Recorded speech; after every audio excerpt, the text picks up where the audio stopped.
ஜாலியா ஜிம்கானா 2024ல தமிழ்ல தியேட்டர்ல வெளிவந்த ஒரு காமெடி மூவி. சக்தி சிதம்பரம் இந்த படத்தை டைரக்ட் பண்ணிருக்காங்க. பிரபுதேவா, அபிராமி, மடனூர் செபஸ்டியன், ஒய்ஜி மகேந்திரன் மற்றும் பல படத்தில் நடிச்சிருக்காங்க. இந்த படத்துடைய கதையை பார்த்தலாம். ஒய்ஜி மகேந்திரன் ஒரு ஹோட்டல் ஒன்று நடத்திட்டு வராரு.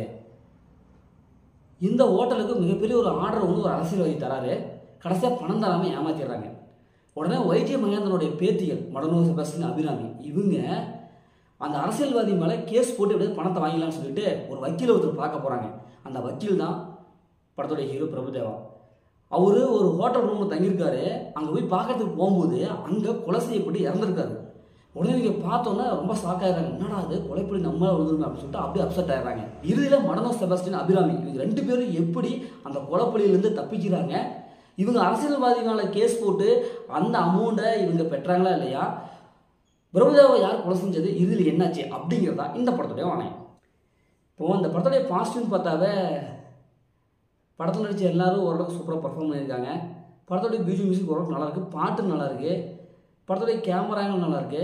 மற்றபடி எதுவுமே இல்லையே ராஜா.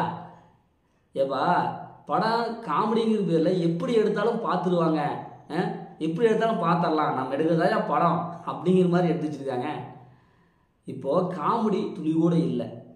பிரபுதேவா சார் அவர் எப்படி ஒரு டான்ஸ் மாஸ்டரு, எப்படி கலகலப்பாக படத்தில் அப்படி இப்படின்ட்டு இருப்பார், அவரை போய் பணமாக நடிக்க வச்சுட்டாங்க. படம் ஃபஸ்ட் ஹாஃப்லேருந்து கடைசி வரைக்கும் ஒரு நடைபடமாக அப்படியே நடிக்க வச்சுட்டாங்க. ஆனால் அவர் இந்த கேரக்டர் ஒரு வித்தியாசமாக இருக்குப்பா அப்படின்னு சொல்லிட்டு அவர் ஏதோ ஒத்துக்கிட்டாரு.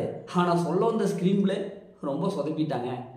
படம் ஃபஸ்ட் ஹாஃப்லேருந்து கடைசி வரைக்கும் இவங்க ஹோட்டலில் போவாங்க, பிரபுதேவா இறந்துருப்பாங்க. அது இருந்து ஒரு பிளான் பண்ணுவாங்க. அந்த பிளான்லேருந்து கடைசி வரைக்கும் எந்த இடத்துலையுமே சுவாரஸ்யமே இல்லை. ஏன்னா இந்த காமெடி பேரில் நம்மளை அப்படியே கட்டுப்பேற்றுறாங்கன்னு சொல்லலாம். ஏன்னா அந்தளவு காமெடியெலாம் ரொம்ப மொக்கையாக இருக்குது.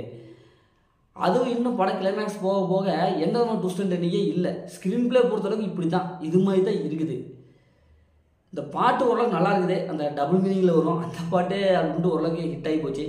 பாட்டில் மட்டும்தான் பிரபுதேவா சாரை நடனம் பண்ணுறாங்க அப்படின்ட்டு அப்படியே அவரோட டான்ஸை பார்க்க முடியுது. மற்ற இடத்துல எல்லாமே வித்தியாசங்கிற பேரில் அவரையும் கட்டி போட்டு வச்சுட்டாங்க. மடனூர் செபஸ்டியன் அவங்களுடைய கேரக்டரை என்னையா இப்படி பண்ணி வச்சுக்கிறீங்க, ஓயாமல் பேசிகிட்டே இருக்கிறாங்க. எதுக்கு இப்படி இத்தனை வருஷம்லாம் பேசிட்டு இருக்கிறீங்க? இந்த படத்தை ஃபேமிலியில் பார்க்கலாம், கண்டிப்பாக ஃபேமிலியில் பார்க்கலாம். படத்தில் அந்த மாதிரி எதுவுமே இல்லை. அந்த படம் எப்படி இருக்குது, சூப்பராக இருக்குது, சும்மா இருக்குன்னா இந்த படம் ஒரு பிலோ ஆவரேஜ் இருக்கும் தான் நான் சொல்கிறேன். ஓகே, இதே மாதிரி அடுத்த ஒரு புதிய மூவிஸ் உங்கள் கவி பாரதி.